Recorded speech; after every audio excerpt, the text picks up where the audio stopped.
Pemirsa, menciptakan pemilu yang damai dan kondusif, Polres Ogan Ilir melakukan kegiatan Jumat Curhat bersama insan pers.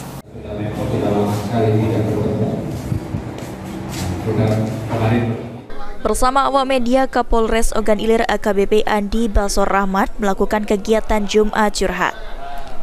Dalam kegiatan ini, AKBP Andi Basor Rahmat membahas beberapa hal untuk menciptakan Kamtibnas jelang pemilu.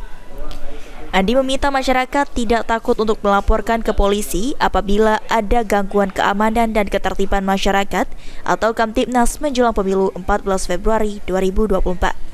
Bahkan untuk memberikan rasa aman di wilayah hukum Ogan Ilir, Polres Ogan Ilir mulai Senin nanti akan menerjunkan personil untuk langsung turun ke lapangan tanpa harus melaksanakan apel pagi di Polres Ogan Ilir. Kegiatan rangkaian kegiatan pemilu yang ada pada hari ini, yaitu kegiatan kampanye dan seterusnya, agar semua pihak baik ASN, TNI, Polri, termasuk juga masyarakat yang lain ini menjaga kondusivitas, keamanan dan ketertiban di wilayahnya. Ahmad Romawi, PAL TV.